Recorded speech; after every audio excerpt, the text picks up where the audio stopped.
Good evening. I'm Epstein with your Spider ETF stock market wrap-up. And this wrap-up is for the evening as we're here now on Wednesday, the 16th of April, 2025. Pretty crazy day. Let's go to the data we're going to get tomorrow, though, first thing, and then come back and talk about today. We get the Philly Fed Regional Business Activity Index at 7:30. Housing starts and building permits at 7:30, both expected down. And even the Philly Fed number, nowhere near what it was the month before. Jobless claims, they're looking for it up about 2,000.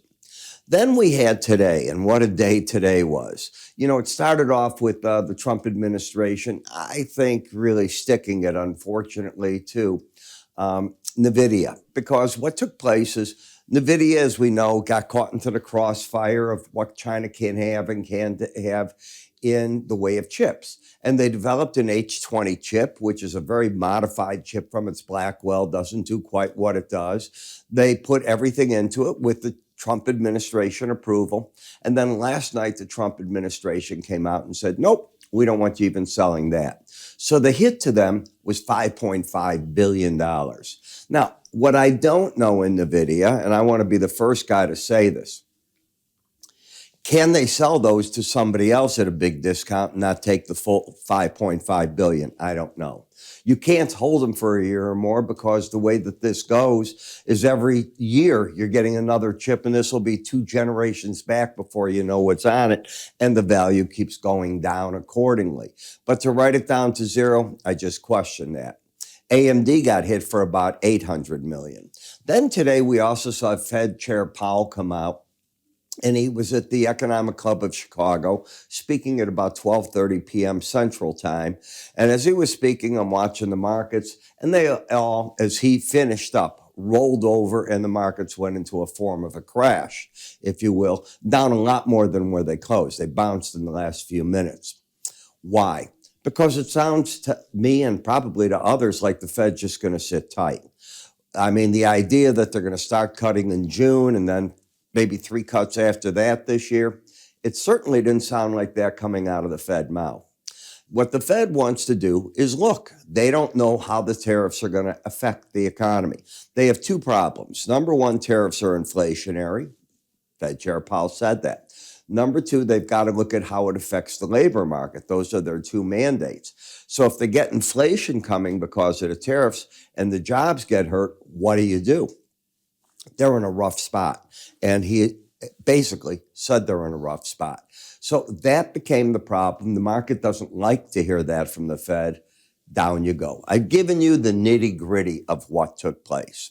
Now, you know, Japan has flown into the United States now, not the country, they're delegates, and they're here and they're trying to work out a deal. We have the Italian prime minister coming in next week to see if she can do anything with this. Somewhere along the line, something's got to be done. And the reason for it is Trump keeps upending all the markets. And I'm telling you, it's very hard to figure out anything financially.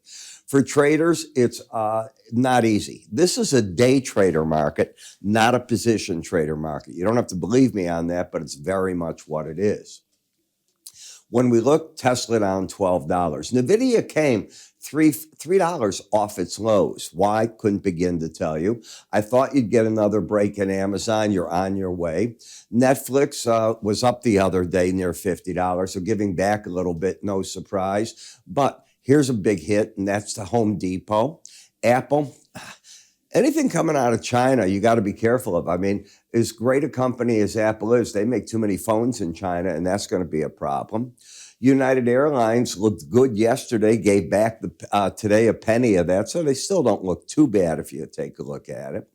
Microsoft down $14, and that's a $3 bounce off the low.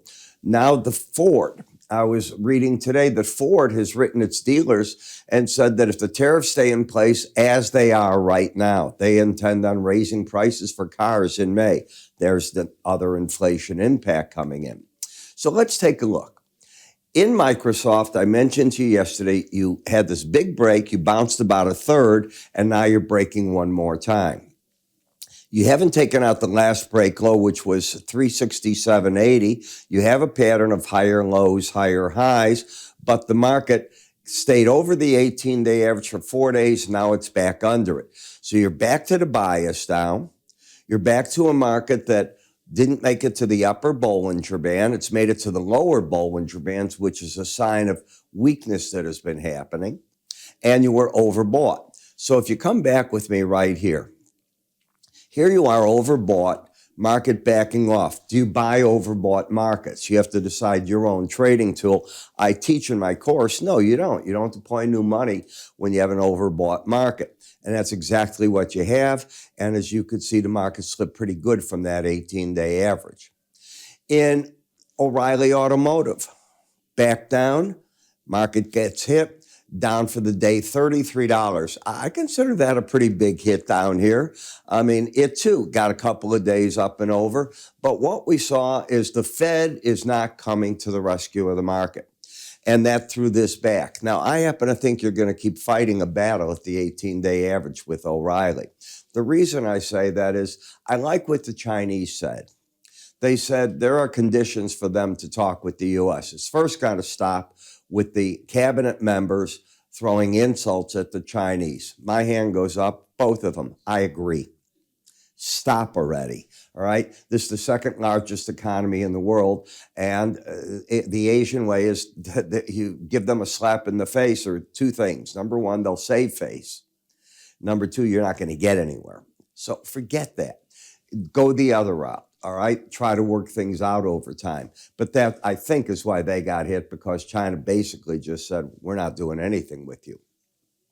Home Depot, do we bother taking out this 334.20? If the market does that, it's going to be a bit of a problem for the market. That's 344.20. I said 34.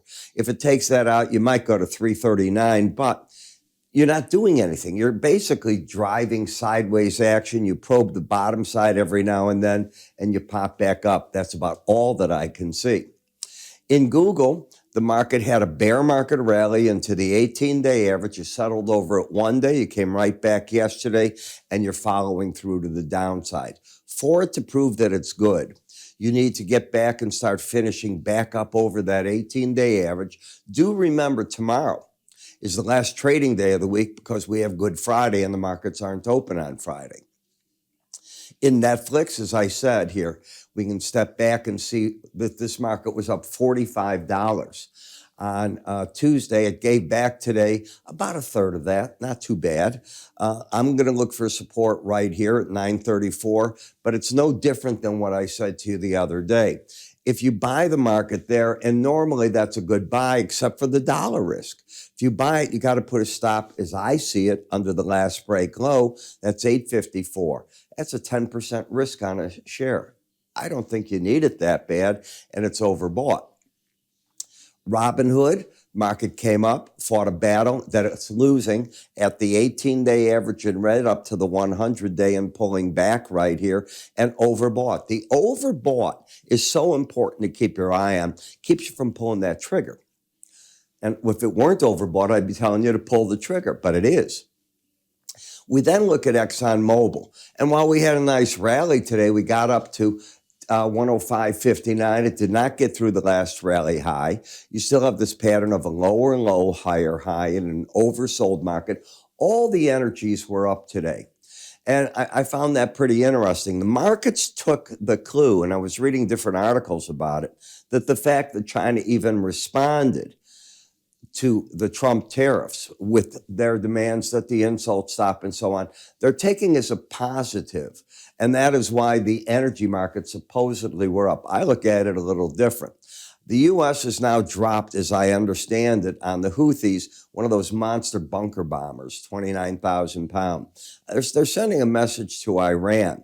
Iran came back, as I read it this morning, and they don't want to give up uranium enrichment. That isn't going to happen. They can keep it within a low-grade enrichment. That's what the U.S. said for the negotiation. If they think they're going to 20 to 60%, that's where the U.S. is objecting to it. Again, I don't know what the Trump administration in Israel will say, but I can't imagine the 60% on the table in any manner. I don't know about the 20% because that sounds like medical use, and that could be. In any case, lower low, higher high, not doing very much here. In the financials, higher lows, higher highs. Now, interest rates are breaking. Are you paying attention to that? It's so strange. The dollar's in a crash mode. The interest rates are breaking. I read an article today that in the month of February, not March, when that craziness that just happened in the past April-March timeframe of the 5-year notes, Japan and China were net buyers of treasuries. That's from the Treasury report today. In XLI, a bear market rally into the 18-day average that stalled, nothing fresh there. XLE, as I just said, got to be careful here. If this market gets underneath 89.01, it starts leaning back to the downside. If it weren't oversold, it might even give you a sell figure. But that oversold, I have my doubts. In the gold market, gold's the one thing that's rallying in the marketplace. It just keeps going and going. And the reason is it's the only thing people are trusting, including the central banks. They're not trusting the currency markets. In the silver market, you came up here in SLV to 20, you finished the day at 29.76. I think the pros want to buy it in that 29.45 level. I wouldn't be surprised if they got stops under 29.20, and they'll look to see, can they get it all the way up into the 32 area. In the copper market, we've gotten very quiet here. The market's had a bear market rally, hasn't quite gotten to the 18-day average. Should the market take out Tuesday's low and not clear today's high, another sell signal hits the market, looking again for a big break, which would fit in with a world slowdown of economies. BND, as I said, you got a bounce today continuing, but so far it's just a bear market bounce. You stopped at the 100-day average for a pause. Now you're trying to extend maybe to the 18-day, but I don't see a buy signal. The dollar riding this lower band down, still oversold, not embedded, but still breaking out to the downside, and the flip-flop is true in FXE. Now, if you want to keep up and use this type on your charting software, if you're in TradingView, and a lot of you are, we give this as a suite. So in other words, your charts can have all the lines just the way that mine have it, outside days, everything in there. You go to iraepstein.com and go on the very top right, customer resources, client resources, and it's in there. You just turn it on from in there, and then we turn it on for you. And you will get the swing lines. You're going to get the different moving averages that I put on the markets. So you get actually there's about 4 or 5 of them that you're going to get. Bollinger Bands with my formula will be, actually my formula is the same. It's in the slow stochastics that it's different. And that'll be my formula that's in here. And your outside day bars, so they're so important, they're going to be highlighted for you on the chart. You can also turn that feature off. Where it can just show them or not show them, your idea. This pairs with all my courses. It takes up 2 slots. You got plenty of slots in TradingView for the different things that you do. How do you get it? I'm going to repeat. You go to iraepstein.com, top right, client resources. Give it a click. You'll see it. You fill out everything there. I'm Ira. You have yourself a good evening. I'll catch up with you in the morning.